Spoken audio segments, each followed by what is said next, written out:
and welcome to Scribes and Songsters. I'm Veronique Mandal. Well, we've taken the show on the road. Not too far, just down the road a bit. We're in a splendid old farmhouse called Woodbridge Farm. While the house itself and the family that lived here is a wonderful story, my next guest has created a fabulous writer's retreat here in the house that's been getting a lot of notice far beyond Windsor and Essex County. You'll meet Grant Munroe in just a moment. But I also want to let you know that our musical guest this week is Justin Latam, a singer-songwriter from Leamington. And we'll hear from Justin in just a few minutes. But first of all, welcome to the show, Grant Munroe. How are you? Thanks, Veronique. I'm well. How are you? I'm good. Congratulations. This is an absolutely fabulous place. Well, thank you.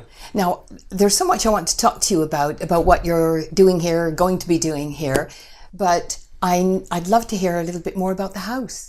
Give me some background. Sure. Well, the farm itself has been in the family since 1854 or thereabouts. It was bought by one of my ancestors, and this house itself was built, we think, around 1911. It's hard to get precise dates going back that far, but that's when we think it was. And it was built by my great-grandfather, who was a dentist in Grosse Pointe. He settled this part of the farm, and then in later years built another cottage. And the family, his side of the family, has been coming here for the last few generations. I have to ask you, is your wood bridges related to the potato wood bridges? Out in Harrow? Yes. Yes, we are, yeah. Well, it's a very Essex County question to ask, yeah. No, but absolutely, yeah, we are, yeah. No, there are wood bridges out there. There are also, Heidi and Don have the Lakeside Pickle Company. Oh, and yes. they're also relatives of ours as well, yeah. So how many generations are you? I am the 6th generational inhabitant of the farm right now. The house is amazing. Did it need much renovating? Over the years, I mean, I think like all older houses, you know, things are added onto it. This porch was enclosed at some point a little bit after the house's construction. And there was, I think there was always indoor plumbing, I think, but because the bathroom's always been then here. They were lucky. Yeah. Yeah, I mean, small things, you know, the windows have been changed, things that one would expect, I think. Mm-hmm. You can tell there's a big column right in front of us here that would indicate that was outside. It was outside, yeah. This was at one point, I think, a load-bearing column. It held up the sleeping porch upstairs, which is now an office. Right. So, what does the family think of what you've done here? Well, they're very supportive. I mean, everybody, the family right now, the extended family, mostly live in the United States, and they all know about this, and everybody is very happy about it. It follows a tradition that's been down the Woodbridge line for generations, which is kind of advocacy for literacy in the arts. That's, you know, we're very lucky to have a lot of people within this side of the family that were very involved within the community. There's a lot of civic engagement, and this was one of the things that was passed down. There's a lot of old books in this house, and a lot of those came from my ancestors. And so, in general, there's yes, a tremendous amount of support from the family for what's going on here.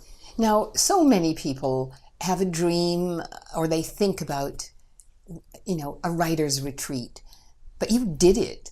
Now, is this something that, you know, you've dreamed about, wanted to do, or was this a spur of the moment? No, I wouldn't say it was a spur of the moment, but I don't think it was something that you know I've been dreaming about for 10 years or something. Yeah. It was mostly, it came about, I think, a few years ago when I had friends, a lot of writers friends of mine were coming through, and they all had a wonderful time when they were here. They got a tremendous amount of work done, and several of them mentioned that it would be a nice place to throw a retreat. And that stayed with me. And when the opportunity arose a little bit, it was last year when the first idea came to mind that it would be something that I could do, maybe in a small way. I decided that it would be a fun thing to try, and it's worked out really well. What date did you open?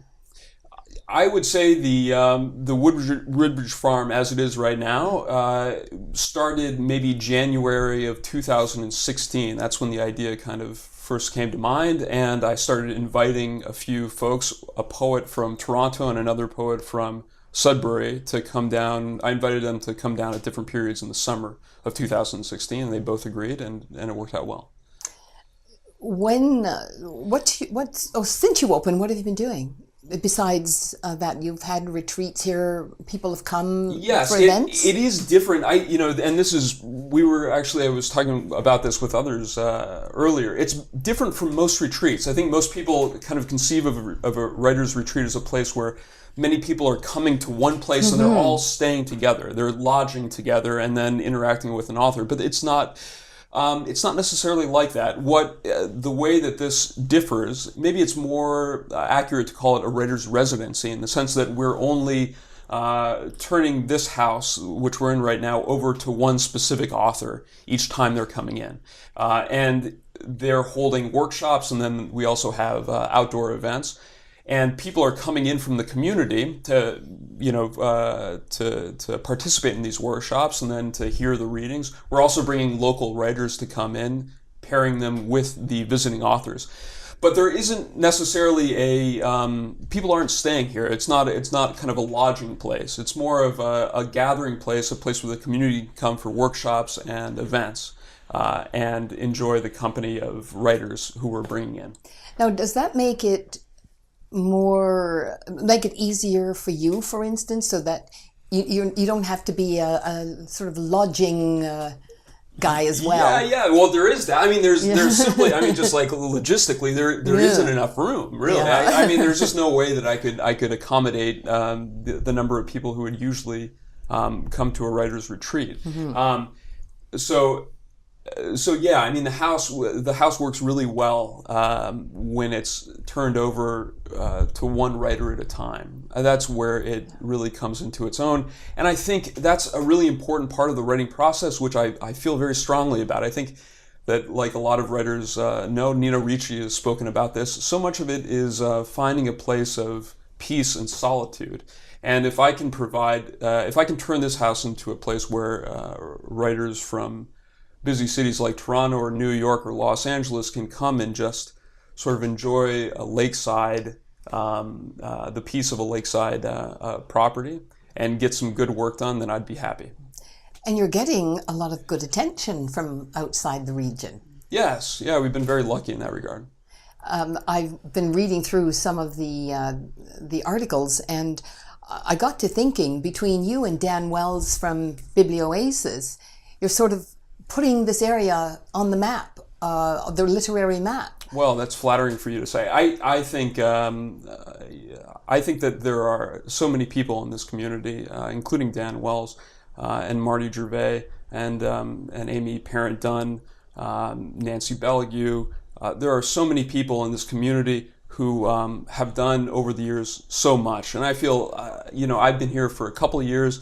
But it takes more than just a couple of people. It takes a real community to build this region up to where it is right now, which I agree, like the articles that we're starting to see nationally, it's becoming a very exciting place in terms of literary culture. And I think it's going to continue to grow. We're going to see more of that in the years to come. It's very exciting.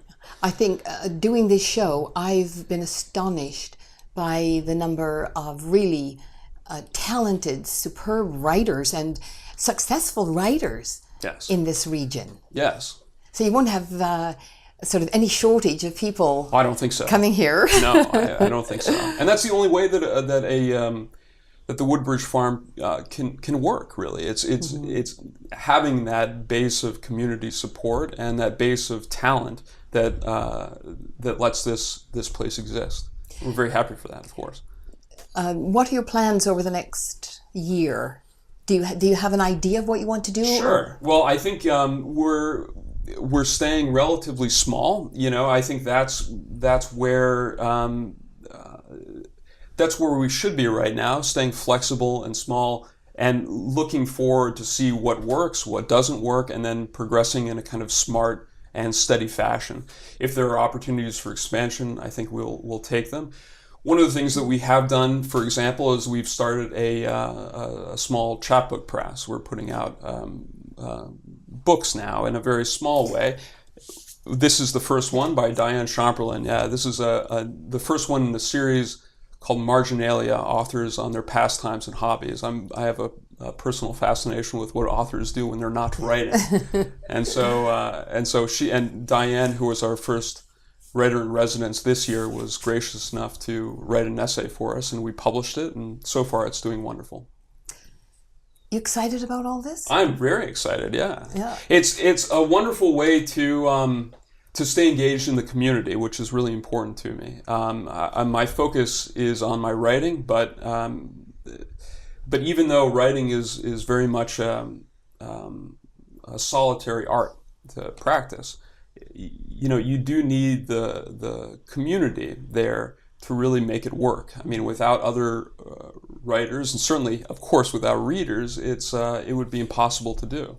And so maintaining that kind of relationship, that positive relationship with the community, is a huge reason why I started what we're doing here at Woodbridge Farm. Well, I wish you great success. Well, thank you very much. And again, many congratulations. I know that you're going to get lots of press once all of these talented writers, it becomes known that you come here and you can get to meet them. Well, that's wonderful. And I'm thank sure you, Veronique. we'll talk again. Yes, thank you. Thank you so much for also having us here in your it's my amazing pleasure. house. Yeah, anytime. Yeah, well, Anytime. I'll tell the producer that. All right. We'll have to come again. And so we'll take a short break to listen to the music of singer-songwriter Justin Latam. And when we return, I'll introduce you to one of those talented authors, Kingsville author Nancy Belgue. Justin Latam has been performing for 10 years. He's released 5 albums and is working on number 6. His latest CD is called Barefoot, which is appropriate since he always performs barefoot. Here's Justin Latam now with an original song from his Barefoot CD, Life's Better on the Porch. And I couldn't agree more.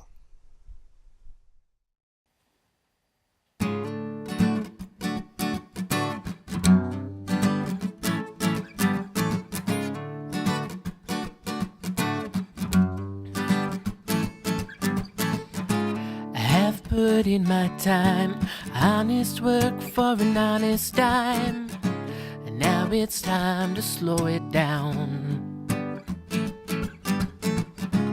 Got me a little slice of my own paradise right outside my front door. Life is good when the working day is done. Life is good, so let's have a few cold ones. Let's kick back, let's unwind, have some good old-fashioned fun. Life is good, but you know, life's better on the porch.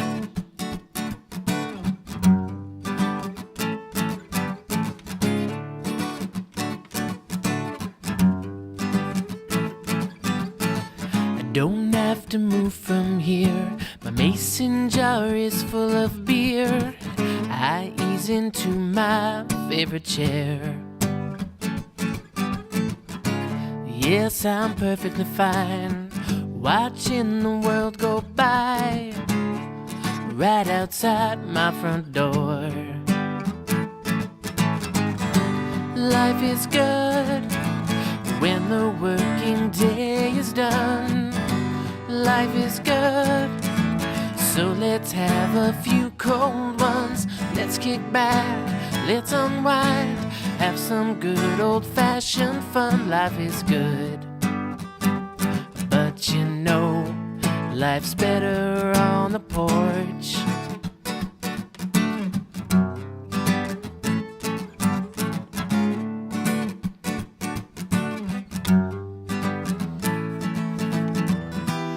If I worry about tomorrow all the time, then I'm missing out on today's peace of mind. And I know it's easier said than done. Let's give it a shot, give it all we've got. Got me a little slice of my own paradise right outside my front door. Life is good when the working day is done. Life is good, so let's have a few cold ones. Let's kick back, let's unwind, have some good old-fashioned fun. Life is good, but you know, life's better on the porch.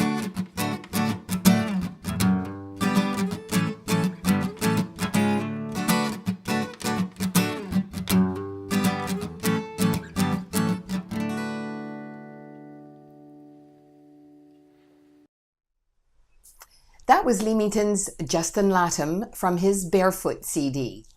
Well, she's an award-winning author of books for middle grade children and young adults, 5 in fact. She's also the managing editor of Our Homes magazine, Windsor and Essex County, and she works part-time at the Essex County Library in Kingsville. That very busy woman is Nancy Belgue. Welcome to the show. Thank you. You are a busy lady. I guess so. There are so many other things about your life I'd like to talk about, but I'd really like to get right to your books first. Fine. And I have to tell you, the 2 that I have here that I read, I really enjoyed. And when I read Colette, I didn't know what type of books you wrote. And as I was reading it, I thought, wow, this reads like a young person's book. And so then when I realized, I thought, you write perfectly for that age group. Well, thank you. So tell us about Colette and the Silver Samovar. Well, Colette came to be because when I first started publishing books, you get invited to go to schools to speak to the children. And when I was invited to go to schools in the Toronto area, I was struck by the multiculturalism of the classrooms. There were so many children from all over the world, and I was... From being a person who works in a library, I also realized that there weren't that many books that maybe reflected their experience. So it occurred to me that I would like to write something. I'd like to take a stab at writing something that a child from Iran might relate to, or Iraq, or the Middle East. So I came up with the story of Colette, who is a child of an Iranian father and a Canadian mother. And so her heritage was meeting in her, and I wanted to sort of explore that. She's a very interesting character, the lead character in your book. Well, thank you. And did you base her on someone, or was she your imagination? She was pretty much all out of my imagination. I think every one of my characters has a little bit of me in them. I mean, and while I don't share that background, I share the love of words. She always has to have a word a day. People called her a wad girl because she was word a day girl, and she loved to read. And she was also very concerned about other people in her life. So she was very interested in the people around her, a little bit older than her years always.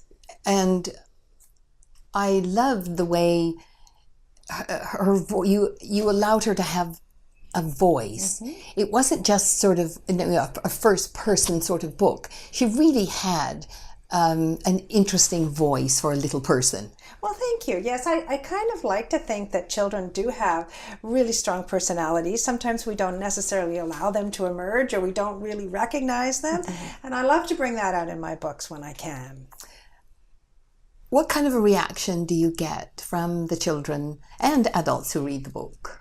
Well, the children have all really loved my book. My very first book that I wrote when I moved to Kingsville almost 20 years ago came about as a result of my observing my younger son at the time, who was at that age going into grade 5. He was quite lonely and miserable, having moved from a different part of the world. We moved from the West Coast. So he was having trouble making friends. So when I wrote that book, and it was published, I got letters from children all over Ontario talking about how they loved the characters in that book. There was a little boy named Otis in that book who lived in a big spooky house, which is very much based on a house 3 doors down from where I actually live in Kingsville. And he was lonely and miserable, and he made friends with the new girl who was a little older than he was, and there were some common things going on there. And I think children really related to the sense of loneliness, the sense of isolation. There was touched a little bit on bullying, and these kinds of themes, although the children would never identify them as themes, no. but they resonated. And I had one of the author visits that I did. The classroom created a book for me of pictures where they'd illustrated scenes from the book and then written about that as whichever scene was their favorite. And that is one of my most treasured possessions. And to this day, when I go out to speak to the children, I take it with me and show the other children, what other children have seen in that book. So yes, the reaction from children has been extremely positive. Do you have a favorite passage? Oh, gosh. Is there a piece that you really liked? But maybe I'll ask you if you got a favorite passage from Soames. Well, it's been a while since I've read Soames. I love Cisco. Oh, thank you. So you got to tell us about Soames on the Range. San Francisco Soames was conceived in San Francisco. and his twin sisters, Paris and India. Well, yes, and even his mother and father. They had quirky names, didn't they? Yes. I loved Cisco's humor. Yes. It was very wry, and for a young fella, I thought it was very mature humor, and I kept flagging little places where I absolutely loved some of the comments he made. They were like comedic asides, but they were very wry asides. Oh, thank you. So you obviously have done a very good job. Oh, thank you. I really appreciate that. As again, it's been a while since I've read this one as well. I'm working on other stuff, and you sort of don't necessarily revisit some of your older books. Now, as you did in Colette and the Silver Samovar, you addressed the intercultural and interreligious issues. In this one, you explore another controversial issue, that of Cisco's dad moving in with his boyfriend. He realizes that his true sexual identity late in life isn't heterosexual but homosexual. So again, I do think that these are issues that children face. These are things, the multiculturalism. All my characters tend to be outsiders in one way or another. I guess I'm very attracted to that. Just the idea of when you're an outsider, how do you cope? How do you feel about life? How do you navigate your way through some of the problems that you face? And I like to provide positive things for children to think about in that way. And that you don't have to conform, and that you don't always have to, be the most popular kid to be happy. Yeah, and that it is okay to just be different. That's right. And I think that because of Rocky's coming out, Cisco then begins to question his own sexual identity, and he's wrestling with that throughout the book. You have a very ambiguous ending. I do. Well, in what way did you think it was ambiguous? Well, I thought it was very interesting because it could go two ways. It was either that he was, you could read this if you like. However, he says. His questions. And you are so weird, she said, and proud of it. I replied jauntily, feeling like maybe, just maybe, I really meant it. And I thought, I wonder what he really means. Well, I think that what I was trying to convey was that weird is okay. And in fact, if anything, weird is better than okay. Weird is preferable in life because it's the weird people that make life colorful and interesting and fun. And I think for Cisco, it really meant that he may not be following his father's path, but that he is not going to be necessarily 100% just your average kid either, because he struggled with that a lot. Like, he liked to bake cookies, and these were things that maybe, looking back, he thought, well, does that mean I'm going to be gay? But of course, I think in the end, we know Cisco likes girls, and he's just going to be a strange kid all his life. And now you have 3 other books? Well, Is it 3? This was my first book, Scream of the Hawk. And then, and that, as I said, was based on my son's experience of moving. Made me remember how many times I moved as a young person. I went to 6 schools by 8th grade. So I was always the new kid. So this was the experience of being the new kid and being ostracized and trying hard to fit in. And some of the decisions you make about that, whether you go with the flow or whether you stand up for what you really truly believe in. And then this is my second book, Summer on the Run, and that was based on a spirit walk I took at Port Pelee, where the park rangers enacted out different history points in the history of the park, and during the Depression. So that's set during the Depression. And then Casey Little, the Yo-Yo Queen, was a fun story about a girl who has terrible stage fright and needs to win a yo-yo contest to buy her horse before it's sold. So poor Casey has to overcome her stage fright somehow. I know that you also work in television. You do commercials and exciting things like that. Yes, I have done. So, how much time do you spend writing? Well, right now I'm trying to get really back into the writing. It's kind of been a bit on the back burner for the last 3 or 4 years, but I have a great idea for a new novel, and I'm really excited about it. And we heard it first. And it's actually going to be more for an adult audience. I'm sort of branching out a little bit from my middle grade and young adult fiction and taking a stab at at adult fiction. So, thank you so much. This was great fun. Oh, thank you, Veronique. And we'll look forward to your next book. Thank you very much. Well, that's it for another show here on Scribes and Songsters.